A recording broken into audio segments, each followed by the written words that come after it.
Stationery has a habit of breeding and sticking around for years after its usefulness. In episode 153, we talk about the 10 things you can declutter from your stationery.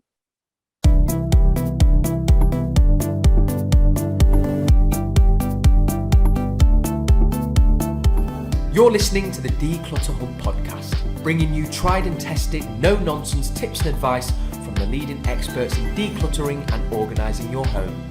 Now here are your hosts, Ingrid Jansen and Leslie Spellman.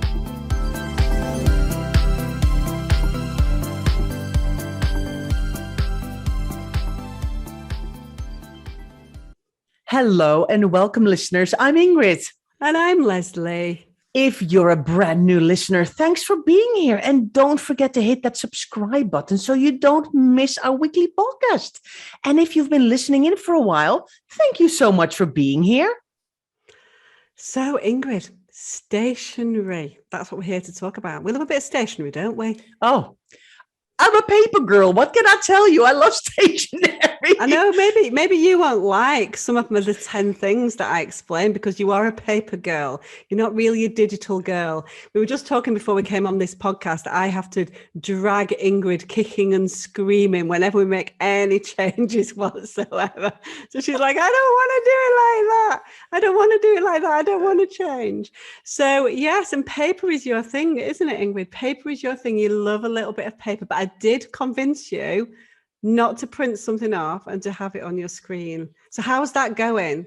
It's going well so far, but I'm like now scratching my head thinking, why did I agree to this podcast? Why am I actually talking about 10 things to declutter from stationery? I love stationery. This is not good, but you're true. It's right. I have a few bits of stationery. I don't have boxes and boxes full of it. And we know that our listeners love a bit of stationery too, don't we, Leslie? Yeah, so we're talking about stationery, and the reason why we're talking about it is because it has a habit of sticking around for years and years and years, doesn't it, Ingrid? And we keep it because we think, oh, it's going to come in one day. It's definitely going to come in. And some of these things will come in one day, but in the meantime, you might have kept hold of them for like 30 years or something, and they've been cluttering up your space for all that time. So that's what we wanted to talk about today. We love a bit of stationery, don't we? Yes, and I think you're right, Leslie. We need to be realistic. We do far more digital than we've ever done before. We don't need the excess amounts that we used to have in our houses. A couple of bits is plenty. It will see us through. And if we actually then run out of something, we can go, let's buy one or two more things. But we don't need to have hundreds and hundreds of bits all lying about, cluttering up drawers, cluttering up cupboards. And then we can't even find the thing when we need it. I know, talking about not being able to find things, the number one thing that you can't find in your house when you need one is a pen. Am I right? Yeah. we go into people's houses that have hundreds of pens dotted around, but when you want one, you can never, ever find one. So the first thing on our list is going to be pens and pencils because they need to be looked at, don't they, Ingrid? They're on the list of things that we can get rid of out of our house. Why are they on the list? Well, I can tell you one even better. When you then do find a pen, it's not working. Exactly. I can bet you bottom dollar you have finally found a pen. You're like, yes, I can write something down on a piece of paper quickly, and then the pen doesn't work. And because when you need a pen, nowhere to be found. So how do we fix that then? So I guess what we need to do is we need to gather all the pens into one place. When we're decluttering, it's quite often something that we need to do, isn't it? We need to gather everything together. So we've got a feel for how many we've got. Now, pens are going to be everywhere scattered around the house. Gather them all together, do a simple test of those pens and get rid of the ones that are not working. It's a laborious job, but boy, oh boy, is it satisfying when you've done it, isn't it? And pencils are the same. Really identify, do you actually use a pencil? There are pencil users and non-pencil users. I would never dream of writing anything in pencil, would you? No. Never use a pencil, but we still have them dotted around. And particularly if we've got young kids or have had young kids, and this is why we have had young kids in the past probably, and they're still sitting there 20 years down the line after the pencils that they were using in year one. And so we really need to look at those pens and pencils and say, right, are these past their best? Are they not working? We need to let go of them. So number one on our list is pens and pencils. Yes, definitely. And a nice one to follow on from that, actually, Leslie, is one of the stationery items I actually don't like at all, which is crayons. I don't know. I have something against crayons. I don't know what it is, Leslie. Even when the kids were tiny and they got like these coloring in sheets, and they also get a little box with crayons, and I always went, ooh. Oh, I don't know. What is it, do you think? I haven't even figured this out myself. Is it maybe the fatty substitute of in the pencils or in the crayons? I think you've got a bit of a weird, honestly, I think you've got a bit of a weird thing about crayons. I'm not going to lie. Every time we talk about them, you have a massive aversion to crayons. I know. Kind of a little bit odd, but yeah, I kind of get you. They just break, especially the Crayola crayons, and all that kind of paper on the outside starts to rip off, and then sometimes they're really small. I think the thing is with a crayon, they look fabulous when they're new, but once they start being stubby, they lose their kind of appeal, don't they, to children alike. Kids want new crayons, don't they? So I think there's a bit of that. But crayons, if you've not got a child under 7 in your house or a grandchild under 7 in your house, it's likely that you're not going to use a crayon again. Good news is that there are crayon recycling schemes out there, so do check in your country, and you can send all of those crayons off to some nice person who's going to do something really fabulous with them. So that always makes us feel better, doesn't it?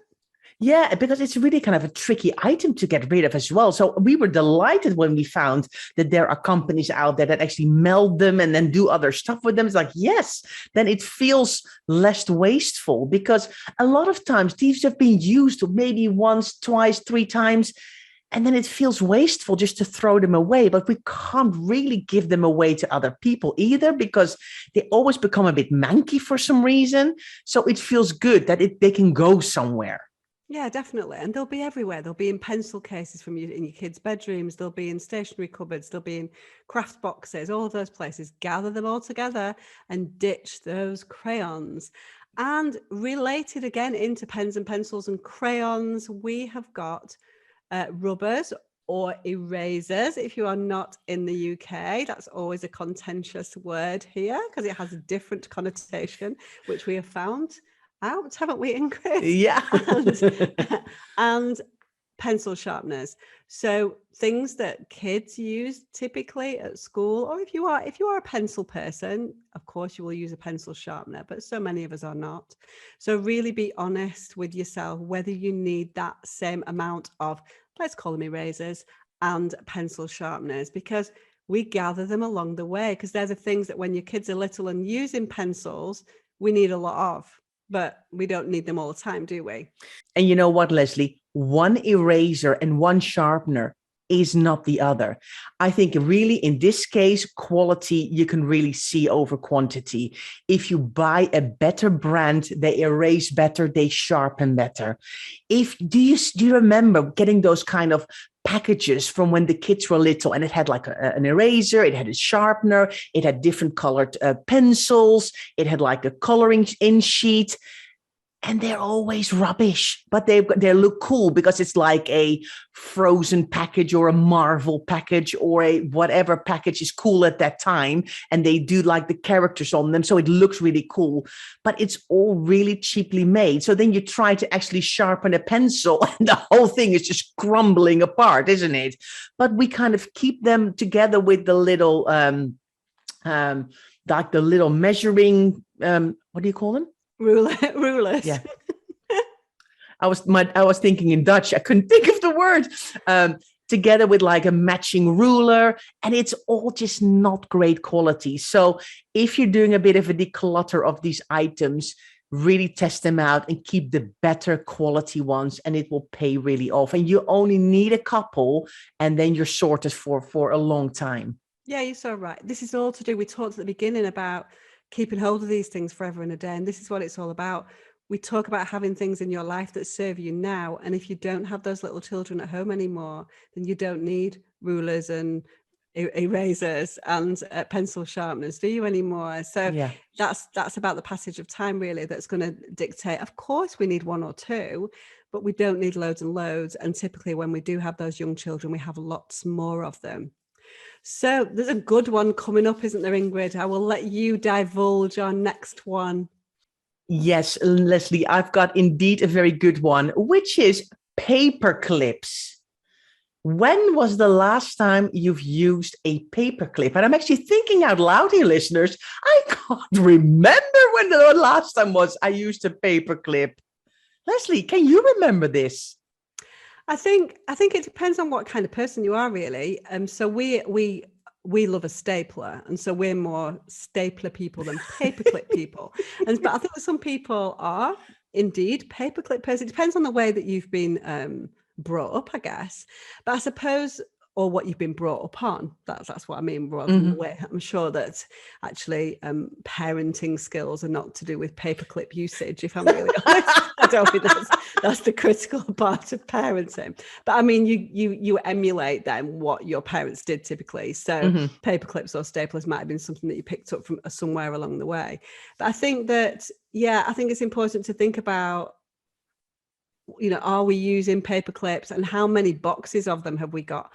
Keep one box of paper clips, but don't keep several boxes. I bet everyone's like, really? Are we really talking about going down to that granular level of decluttering? And we're saying, yes, do that. If you're doing your stationery drawer, do it well. Pass those paper clips on to somebody else. If you've got a pot of paper clips that are like 500 or 3, there's hundreds in the pots. That's enough. We're not saying keep 10 paper clips. We're saying keep the box of paper clips that you have. But if you've got several boxes, then do yourself a favor and get rid of some. It's down to a really granular level. And honestly, your stationery drawer will thank you for it, because what you'll have then is you'll have a really nice, orderly stationery drawer that you can find everything that you need in. And if you've got 3 or 4 pots of paper clips, then that is not quite so orderly. So that's what this is all about, isn't it? Yeah, it's about thinning it out, isn't it? And about being realistic about what do I use, what makes sense, and what's the stuff that's been lurking in those cupboards for years that never gets seen the light of day. And why is it still in there? Donate it to somebody else. There's lots of people who love paper clips and can do something good with that, instead of it being in your cupboard, taking up space. So yeah, I'm with you all the way. And definitely we are staple people, Leslie, which actually is very funny. Like, we have to admit, like, all these things on the podcast, we have now realized we are staple people. Yeah. And we'll get like we'll have a kind of 50-50 people be fighting over what's wrong with a paperclip. I love a paperclip. If you love a paperclip, do tell us, put a comment on and let us know that you're a paperclip person or a staple person. We might split the world in half, mightn't we, Ingrid? You know what, Leslie? We're going to probably get emails saying, I want to be in your stapler gang. I see this happening. I know there's after this podcast, people are going to email us. Can I be in your stapler gang? I'm a stapler person too. Yeah, so sad have we made people that they want to be in our stapler gang. But anyway, I'm sure there's other things that they can come into our gang for. Yeah. Anyway, we digress as usual. So now it's time to go to number 5 on our list of things to declutter from stationery. And this is one of my absolute favorites, and it is envelopes. Now, life has moved on quite significantly in the last 2 decades. Would you agree, Ingrid? Yes. So, yeah. And we have become digital people, generally, rather than paper-based people. Now, that is not exclusive. Some people are still very paper-based. But one thing's for sure, the world has made us become digital. So people, or these companies, don't want letters anymore. They want emails, or they want you to fill things in online, or whatever that might be. And so the need for envelopes has really taken a nosedive, hasn't it? But yet we still have these envelopes that we've had for decades, often, that we keep because we think they're going to come in. And they will come in at some point, as I said at the beginning of the podcast, but that might be 50 years down the line. The envelopes may outlive you, let's say that. And I literally have to prize envelopes from people kicking and screaming when we're decluttering and saying, you really don't need 500 spare envelopes because you're never ever going to send that. So Envelopes is one to look at, and you need to be brave, but send them to charity, pass them on to somebody else who will use them, because somebody might need them and will welcome them. So envelopes is something that you can declutter from your stationery drawer. You know what, Leslie, this made me think. You were chatting and it made me think about my mum immediately. My mum is you think you got a hard job getting me into the 21st century. Let me try. Me and my mum is like a whole different level. Bless her heart. I mean, she's doing her bit, but she is a person who still wants to write a letter. So when she's got something to say, she will actually try and hunt down their address and send a letter in an envelope. So I think decluttering envelopes with my mum is never going to happen. But yes, we are now all doing so much more, filling in forms online, filling in all these things online. We don't need that many envelopes. A couple of small envelopes, a stack of 25 in a little pack, maybe a couple of A4 ones for if we have to send the odd document. And that's about it. We don't need boxes and boxes full of stuff. Even, I think at work, a lot of people have changed as well, but we still, have all these things. And they takes up a lot of space. It really does. It really does. And let's face it, Ingrid, if we run out of an envelope, is it really that much of a hardship to go to the supermarket and buy another pack of 10 envelopes? Yeah. Not really. Do you know what I mean? This is not going to make or break our budget for the year. And so do yourself a favor and create some space with those envelopes. Trust me, once you let go of the envelopes, you'll never look back.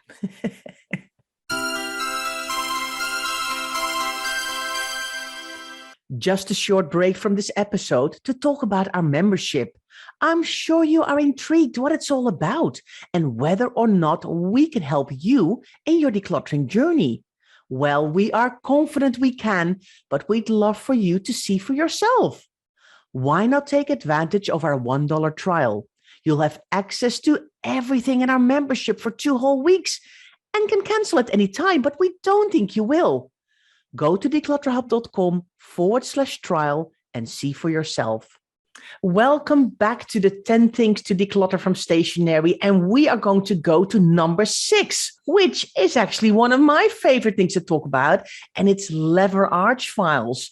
But lever arch files can definitely be decluttered, especially if they're bad quality or don't close properly. I love a lever arch file. I'm a lever arch file girl. My whole paper system at home here is based on lever arch files. I think they're fab, but not if they're not closing properly, because then they're really annoying and you need to throw them away.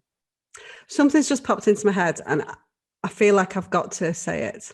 So is it lever or is it lever? You see, I would say lever arch files. And so if there's a thing, and I know you're Dutch, and it might be that's the way that other parts of the world say it, might say lever, but I don't know. But I know you say lever arch file. I would say lever, as in lever. Yeah. Lever arch file. Well, I don't know. I don't know whether I'm saying it wrong. Maybe. It's very highly likely that I'm not saying it right, Leslie. So tell us, please tell us, put this to bed for us. Is it lever arch file or lever arch file? She's not going to change saying it. I know. Does it after 20 years anyway, no. So don't worry about that. But it adds to the excitement, Ingrid, that you say these things in a slightly different way. Yeah. But yes, you're absolutely right. It's lever arch files that don't work need to be ditched, and we keep hold of those because we think they're going to come in. And so our kids do something at school, don't they? They do a project at school. They use a lever arch file. They empty all the stuff out of it, chuck it away, as kids do, because they don't want anything. Like they don't keep like 20 million things like we do, because they're not really bothered about that kind of stuff. And then we keep the file, don't we? Because we think, they can use that again next year. And quite often it doesn't close. It's no good. And lever arch files, empty ones, take up a lot of space again, don't they? So if it's broken, it absolutely needs to go. And even if it's not broken, really ask yourself, particularly if your kids have all left school now, are you ever going to use a lever arch file in your life again? Yeah. And if you how many do you need? Because quite often we might keep 10 or, so you might say, well, I might have a use for it. And it's actually quite a good one. So I'll keep a couple, but don't keep every lever arch file that you've ever had. Really important. These are big, bulky things, aren't they, Ingrid? Yeah, for sure, Leslie. And I think it's very interesting if you do have them in your home office and you've got them on a shelf or a bookcase or something like that. It's nice if they're kind of the same color instead of having all these different colors, but lever arch files kind of come into your life indeed through projects or school, or let's quickly buy one because there's a project due and we need to put that all in together in a lever arch file. And then you've got all these different colors. But if they don't match with what you have, or they're very old, or they're falling apart, or on the side, on the kind of the where you kind of scribble on what's in the lever arch file, it's been like crossed through 4 times. It just doesn't look nice, doesn't it? So you kind of have to think about this. I mean, I at one point went, right, all my personal filing is all in black lever arch files. And I decluttered loads in random colors. And I gave them away. I didn't throw them away because they were still in good condition. They weren't broken. So I donated them to somebody else who was really happy to receive them for their office because they didn't mind that it was a green one and a yellow one and a red one and all of those things. But if you're like me and I like to have them all in one color, then it's nice to have it all looking kind of in the same style because it looks less messy. I was struggling to listen to what you said because I was so impressed that you're saying lever arch file now. I don't know what you said for the last 2 minutes of this podcast, but I was like, oh, bless her. She's actually saying lever arch file. I do listen to you, Leslie. I do listen to you. And then everyone's going to be like, no, Ingrid's right. And then you're going to be very confused because you won't know whether it's lever or lever. Yeah. But anyway. Let's move on to the next one. Let's just move on to the next one. Right. Okay. So number 7 on our list. I quite like our 10 things. We like our 10 things podcast, don't we? Anyway, number 7 on our list is notebooks that are the wrong size. Now, if you're a notebook lover, and we know you're out there. Now let's go to number 7 on our list of things to declutter. We do love our 10 things podcast, don't we, Ingrid? Yeah. And we're going to talk all about notebooks. Now, if you've been with us for a while listening to our podcast, you will know that we have a whole podcast just on notebooks, but we just wanted to repeat kind of what we said in that podcast, which is you really need to analyze what size of notebook works for you, because there's lots and lots of them that absolutely don't, aren't there, Ingrid? And so really think that through. We have these little notebooks that we pick up from places. We have free notebooks. We have A4 ones that we don't quite like, ones that are too bulky, ones that don't open up, one that we bought that's graph paper instead of lined paper or whatever is our want. We have loads and loads of notebooks that are hanging around that we're never ever going to use because they're not fit for purpose. Do yourself a favor and start to declutter them. So notebooks is a biggie. And again, one that takes up lots of space, isn't it? What I will definitely do, Leslie, in the show notes, I will put the link to this podcast in it. So it's really helpful for our listeners. So check out declutterhub.com/153, and you will there find the link to that podcast. But yes, Leslie, notebooks is a minefield because there's indeed, you're right. There's lines, there's graphs, there's ones that you can basically draw in that are not really suitable for writing, but still people write lists into them. Then you've got the ones that have like a ring, so it's easy to kind of tear a paper out while others don't. Or you've got the tiny ones or huge ones. There's a whole podcast about notebooks. What can I tell you? It's a thing. It's a thing. And some people have hundreds of them because a nice notebook with a beautiful pattern never lets you down, does it? No, until it does. Until you've got too many nice notebooks with too many patterns. Yeah. But if you're in, people are like, no, of all the things that you're telling me to get rid of, it's notebooks. So notebooks, can't believe it's number 7. It's snuck through to number 7. But anyway, let's go on to number 8. And this is a biggie, I think. This is something that we absolutely keep for decades. Ingrid, would you like to enlighten us? Yes, definitely. And it's a thing called paper fasteners. Now, you might think to yourself, what do they mean with this? Well, we mean the bulldog clips. We mean the Treasury tags, the little green kind of, what are they called? Like green rope with the little iron thingies on the end. I got no idea how to explain this. They're called Treasury tags is what they're called. I know, but I'm trying to explain what people think. What is a Treasury tag? But they're like they're those things that like loop through. So you punch a hole in the middle of it, don't you? And then you want to keep them together without completely fastening it. And so you put this kind of metal thing through, thread it through, and then there's like a string where the hole is. Yeah. So we have a lot of those, don't we, hanging around, because we used to use them ages ago. And there are loads of other things as well. Yeah. Split pins is another one. So they're the kind of things that you put through, and then it's just crazy that we don't even know what these things are really called or what their purpose is there. But they're all to do with holding bits of paper together, a bit like paper clips, but different versions of a paper clip. And generally for paper, many more sheets of paper. I think that's it. So for bigger volumes of paper, aren't we? Any more that we can think of?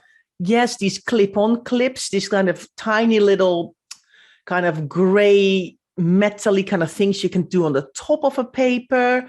You've got these durable fasteners. Do you remember those iron things when you got the two things sticking up and you can kind of put them down?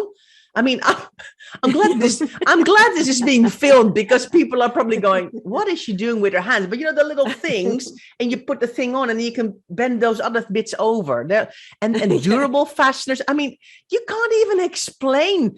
And I know they're not massively big, but if you've got these all random boxes through your stationery and you never ever use it, why is it there?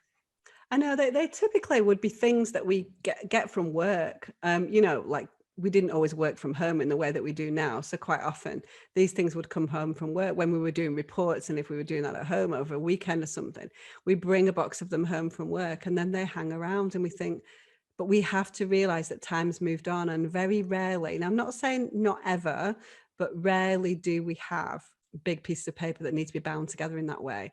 So it's interesting, really. And so we've not been very clear with what we mean in terms of the terminology, but literally they're all called paper fasteners. And so we Googled them, and they were like, that's a paper fastener. This is a different type of paper fastener. This is another type of paper fastener. So we were like, we're going to have to try and explain it. But the kinds of things that we mean. And this will probably be going back to the 90s, I would say, because it's a long time since we've been doing things in a digital way.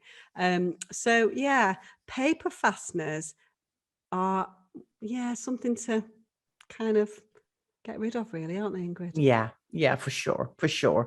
But just be ruthless here. Be ruthless. Keep one or two or five, but that's it. You don't need hundreds of these. We've moved on. Let's move on to number 9, Leslie. I agree with you. I love these 10 things podcasts. It makes me happy for some reason. Number 9 is rubber bands. Rubber bands. This is also something from, I think, the last century, isn't it? Yeah, I'm getting nervous now in case rubber bands is not the correct terminology for people not in the UK. But elastic bands. Yeah, I think So that's what we mean. We mean those elastic bands. That's what we mean. And so we used to use them a lot more than we do now. Like I don't even have a single elastic band in my house. Do you, Ingrid? I have not got a single elastic band. I might have 4 or 5 lying about, but that's about it. And you know what we find all the time? Those balls where people create a ball out of elastic bands. And then when you actually say, when was the last time you used an elastic band? They kind of look at you going, I can't remember. And then when you try to take one off, they all break because they're disintegrated completely. I'll tell you who does use those elastic bands, Ingrid, is the people who deliver our mail, because they gather the mail for one house together with an elastic band. And then because there's a big thing at the moment that I read about where people are finding these elastic bands all over the floor because they're getting discarded by the delivery people. Not all delivery people, I hasten to add, but and people are finding them, because I know that my kids used to make those rubber band balls when they were teenagers, and that's where they would pick them up on the floor. What other reason would there be for elastic bands to be out on the floor other than the people like that are using them? So and obviously they're not great for the environment and for pets and all that kind of stuff. So the less elastic bands in life, the better, in my opinion. So let's get rid of some elastic bands. Some people will use them. There will be some people who are like, I love an elastic band and I could not be without one. But you need to work out whether that's you or not, or whether you're just keeping them. All of these things might be something that you do still use. And if you do, that's absolutely fine. But we would challenge probably 80 to 90% of the people listening to this podcast will have these things in their home and they're not using them. There's always exceptions that prove the rule, aren't there, Ingrid? Yes, for sure, for sure. So then let's move on to the last one, Leslie. The last one, drum roll. Yeah. Oh. Yeah. So the last one is Jiffy bags. And so, yeah, it carries on quite nicely from our postal worker discussion, doesn't it? Yeah, Jiffy bags tend to be something that we get in deliveries that we have. And then we keep them in case we want to send something out. So what we really have to think about is how many things do we get in versus how many things do we send out? And unless you are somebody that's actively selling things on eBay or sending packages out on a regular basis, then most of the time we get way more things into our house than we send out. And so what we find all the time, Ingrid, don't we, is that people have got boxes and boxes full of Jiffy bags that they've kept just in case.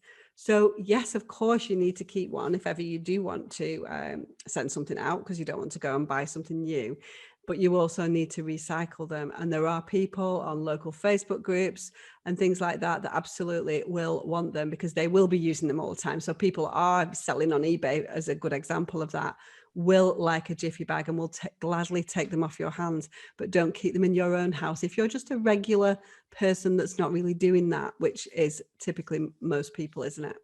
Yeah, I think a couple of, you've got kind of small ones and then larger size ones. A couple of each is plenty. Exactly what you say, unless you have got an Etsy shop and or you're super creative and sell stuff, then it makes sense to have a whole box of them. But if not, you don't need that many. So use your Freegal, your FreeCycle, your Olio, your Facebook group to get rid of some of those. And they will get snapped up. And these actually do take quite a lot of space as well. So if you're struggling for space, this is something that you can definitely look into. Definitely. So we've done our 10. We've waged war on 10 stationery items that we don't feel should be in your home anymore, or certainly not the volumes that we've got at the moment. Mm-hmm. Quite enjoyed that. I love that. I love doing a stationery drawer for people. No. Because it's like a light bulb, isn't it, that goes on? You see, because they're just there, aren't they? And people don't worry about them too much. But when you do them, it's so satisfying because all of a sudden you've just got this one nicely containerized drawer with a few things that you need in it that serve you well and make your life a lot easier. And people are like, wow, I love my stationery drawer. So it's a job well done. So do go ahead and do your own stationery drawer this weekend and see what you can recycle, donate, or dare I say it, ditch. You know what? I agree with you, Leslie. I do really enjoy decluttering stationery, because it's a part of the home, especially if the home office is quite chaotic or the desk is quite chaotic. It can be really satisfying to do that drawer or that kind of set of drawers under the desk or any place else that I've got in a home office. It's a nice place to start in a home office because as soon as you kind of have all your equipment sorted, then it almost feels more manageable because then where your staples are. If you need a paper clip, you're not looking for this kind of stuff all the time when you need it, when you're going to tackle that paperwork or tackle that desk. And when you start to do those drawers, stuff can be cleared off the desk to be put away. I love it. I know. Mm. So that's it, Ingrid. What is coming up on the podcast next week? Well, Leslie, I'll tell you, I'm very excited because we have a guest coming onto our podcast. It is Chris Lovett, and he is going to share us his story and his journey into minimalism. And he has written a book called The Discovery of Less, and he's going to tell us all about it on the podcast. So I'm really excited. So that is coming up next week. So thanks everyone for being here. We appreciate you listening to our podcast, and we can't wait to see you next week.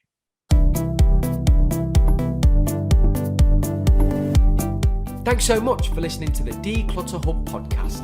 Don't forget to subscribe to us in your podcast player so you don't miss an episode, and we'll see you next week.